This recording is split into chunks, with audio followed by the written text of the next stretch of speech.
Ya, dan kita bahas mengenai penularan virus varian baru ini, varian Delta yang telah menyebar. Benarkah ini hanya berpapasan saja bisa langsung Tertular. menyebar dan tertular? Kita bahas.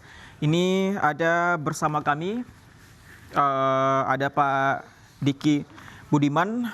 Pak Diki dari epidemiolog Griffith University. Pak Diki, apakah benar ini hanya berpapasan saja? Ini sudah banyak informasi yang simpang siur di luar sana. Benarkah hanya berpapasan saja kita bisa tertular COVID-19 jenis Delta ini, Pak Diki?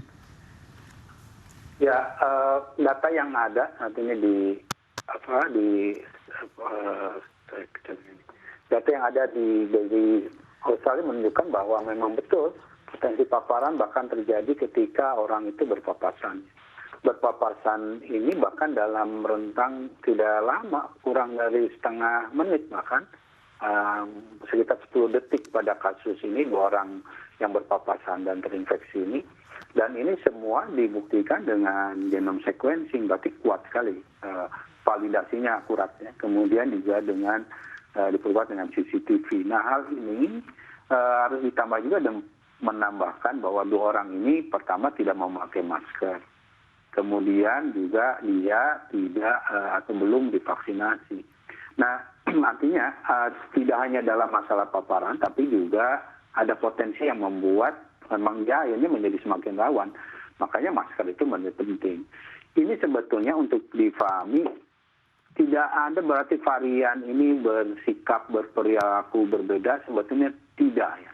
Bahwa COVID-19 ini ditularkan melalui udara jelas, namun dengan adanya varian saat ini seperti Delta menunjukkan dia semakin efektif ya, menularkan lewat udaranya ini semakin efektif. Nah, itulah sebabnya sekarang kita bisa melihat bahwa seperti kasus baik di India ataupun sekarang di Australia sendiri sangat concern untuk mencegah orang ini untuk tidak mobile atau membatasi pergerakannya dan tetap memakai masker sekarang.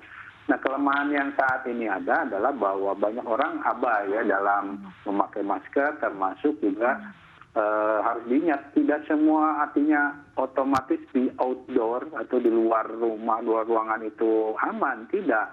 Karena itu juga dipengaruhi oleh ya tadi 5M itu makanya penting banget ya.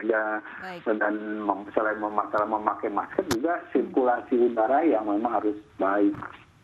Baik, jelas bisa menular lewat udara dan penularannya lebih cepat begitu. Nah, dengan percepatan ini dan banyaknya pasien juga COVID-19 dan dibarengi juga dengan adanya varian Delta begitu. Ini artinya bagaimana? Harus ditingkatkanlah protokol kesehatan, antisipasinya seperti apa, Pak? Sejauh ini respon yang dianggap berhasil untuk menekan Delta varian ini ada 3. Pertama dengan menguatkan strategi atau intervensi testing tracing kita yang berlanjut dengan isolasi karantina. Dan ada treatment di situ, dukungan rawatan. Sehingga kita bisa menemukan lebih banyak kasus di masyarakat. Ya, terutama kalau dalam konteks Indonesia ya di rumah-rumah. Ini yang harus dilakukan. Ya, jadi 3T dan ini kunjungan aktif ke rumah-rumah dan pemukiman. Termasuk perkantoran ya Mbak. Nah kemudian kedua adalah meningkatkan juga kapasitas atau program vaksinasi kita ya. Harus kita kejar ini. 1 juta saat ini ya sudah kita apresiasi, namun dengan semakin seriusnya ya ancaman dari Delta varian ini tentu kita harus terus tingkatkan, terutama proteksi pada kelompok berisiko termasuk pada anak. Ya. Dan ketiga, lockdown memang yang akan membantu ya, kombinasi 3 ini disertai dengan lockdown. Kalau kita memang tidak bisa melakukan strategi lockdown, tentunya dengan pembatasan yang sangat ketat. Yang saya usulkan adalah misalnya perkantoran yang formal, ya udah 100% saja bekerja di rumah. Karena itu akan lebih memudahkan untuk monitoring, selain memang lebih realistis ya dalam membuat efektivitas dari program ini. Baik, Pak Diki, yang jadi highlight sekarang di Indonesia adalah yang menjadi ketakutan masyarakat adalah ketika berpapasan. Karena tadi juga Pak Diki sudah membenarkan bahwa melalui udara memang lebih cepat menularnya. Apakah ini artinya dengan berpapasan ini harus dikurangi? Apakah hanya dengan memakai masker saja masih belum cukup ketika berpapasan misalnya 1 meter itu cukup rentan untuk tertular, Pak Diki?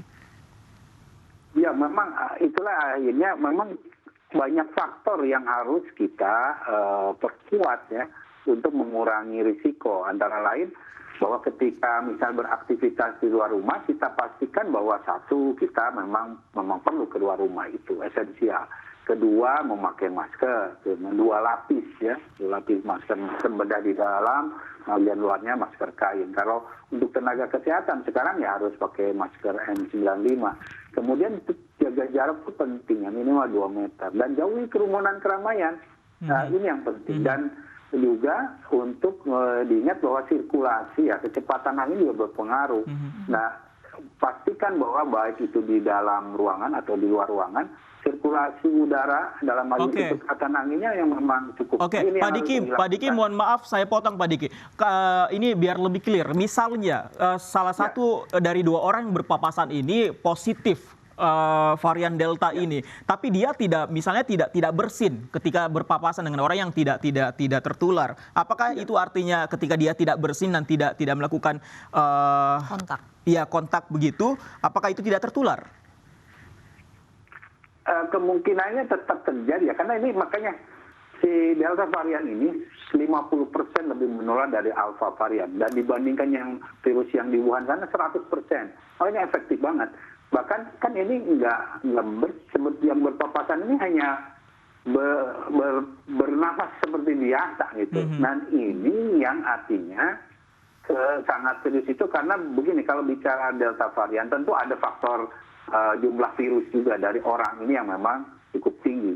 Artinya tidak serta-merta setiap berpapasan kita otomatis akan terinfeksi, ya tidak seperti itu. Ada faktor lain, termasuk di situ ada jumlah virus ya yang dibawa oleh orang ini, dan juga proteksi. Oleh karena itu khawatir berlebihan jangan, tapi waspada. Ini pesan pentingnya adalah dimanapun kita ada, lakukan pencegahan dengan setidaknya memakai masker dan menjaga jarak, dan vaksinasi ya. Vaksinasinya 2 kali yang harus disempurnakan. Baik, tapi sebenarnya untuk varian Delta ini, apakah memang sudah ada penelitian? Kalau tadi Anda menyebutkan ini penularannya lebih cepat, apakah varian Delta ini juga mematikan? Kalau meningkatkan angka kematian secara langsung tidak ya, dalam artian menyebabkan keparahan itu sejauh ini belum ada data. Tapi secara tidak langsung otomatis. Jadi kalau ada satu varian ya, virus yang lebih cepat menyebar, otomatis akan meningkatkan angka kesakitan dan angka kematian. Karena apa? Jumlah orang sakit di setiap kelompok usia, kelompok berusia akan meningkat, termasuk pada anak. Gitu. Dan itulah sebabnya kenapa kita juga melihat jumlah kasus pada anak meningkat. Nah, termasuk angka kematian juga akan meningkat. Karena case fatality rate-nya misalnya tetap 2%. Tapi dengan semakin banyaknya orang terinfeksi, 2% pada 100 orang, dengan 2% pada 10.000 orang, tentu ya banyak 2% pada 10.000 orang. Nah, itulah yang terjadi saat ini. Karena orang sakitnya lebih banyak, baik yang gejala ringan sampai yang berat.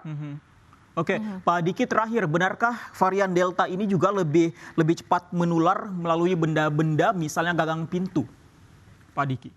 Oh, enggak seperti itu. Tetap seperti yang saya sampaikan, yang dominan saat ini adalah tetap apapun varian itu, apalagi Delta varian ya, udara, semuanya udara. Jadi yang permukaan ini relatif sangat kecil. Kita bersihkan juga sudah tidak jadi masalah, termasuk pakaian ya dicuci biasa tidak masalah. Jadi yang harus kita sangat seriusi dan sikapi waspada adalah penularan melalui udara, baik itu dari bicara, bernyanyi, berteriak, bahkan bersin ataupun batuk. Ini yang harus dihindari. Makanya masker sekali lagi penting, dan juga tentu menjaga jarak dan menghindari keramaian.